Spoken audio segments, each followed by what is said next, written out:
I'm so excited about this. A new book spotlights a critical stage of childhood that many parents might be overlooking. In fact, our parenting expert, Dr. Ziegler, is the author, and the book is #1 on Amazon right now. She's here to talk more about it. First and foremost, congratulations. Thank you.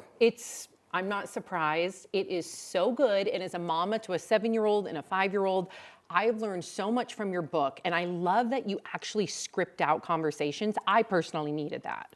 That's awesome. And yeah, you have had, like, you're an advanced reader. So you've had the, the ability to read this ahead of time. But yeah, I think I'm really excited. One of the things that's come to me is, like, people don't even know what middle childhood is. Right. And it really is this critical stage where your self-confidence is formed. And so 6 to 12 is not like a waiting room. Right. It's not the waiting room between toddlers and teens. And, like, that's, sort of how we think about it.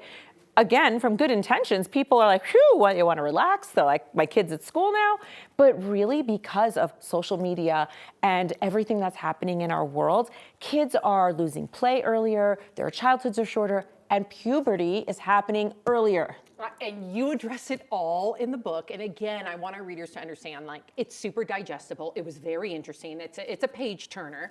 But I love you scripted. You and I talked about this off screen, but I'm going to pull the curtain back. You scripted some things in there that I followed when it came to talking about puberty, right? Mm-hmm. And something that I always thought puberty was like, later on, I don't have to worry about it. My daughter's almost 8. And they say, I mean, you'll say it, that puberty starts before we actually start to see, like, the symptoms of it, so to speak. Symptoms isn't the right word, but the physical parts of it.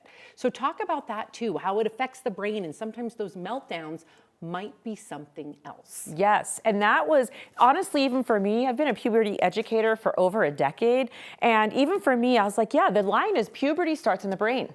And so we're always focused on what are the physical signs of puberty, yes, right? For girls, it's breast development. For boys, it's enlarged testicles, which you don't really see. And so, but what came to me when I'm doing all this research is, no, it starts in the brain. That's why we see these emotional changes, the highs and the lows, and the changing of thoughts and feelings that come with it. And because it is happening earlier, on average 2 years earlier, and girls are getting their menstrual cycles about 6 months earlier than previous generations, this is something that is affecting third and fourth. 5th grade, it's an absolute, it's happening already, but 3rd and 4th graders. So it's almost like when you think about childhood in the way I think we all think of, it's at K1, 2. Right. And then, but really, starting in 3rd grade, you got to get going with conversations. And again, even if you're like, no, not my kid, then it is the kid sitting next to them, the kid sitting in front of them, their neighbor, their cousin. And so it's really important that parents understand this earlier puberty piece and how it affects everything. Right. And you talk about too, because I want people to know that this handles everything from puberty to meltdowns to us regulating. Yes. And I also like to, not only do you give tips for the parents to regulate, but you also, it's the way that you inspire the modeling, right? Like the modeling of the conversations, not to have judgment.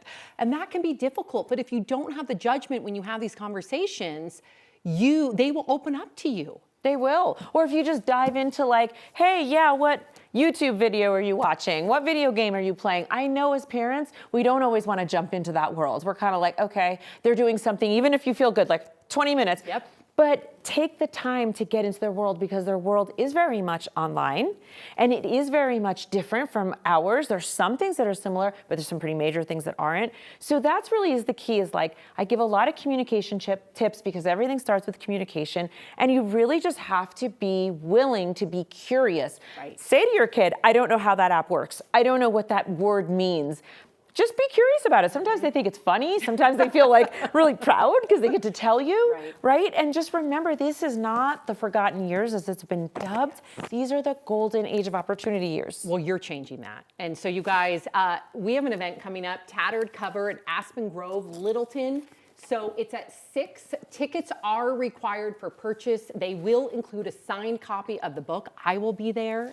You're going to be there. Of course, you're so the much author. fun. We're going to have a blast. I really hope we get some viewers out there too, so we can meet them in person. And let me tell you, your book is life-changing. Thank you. Thank Dr. you. Ziegler. Thank you.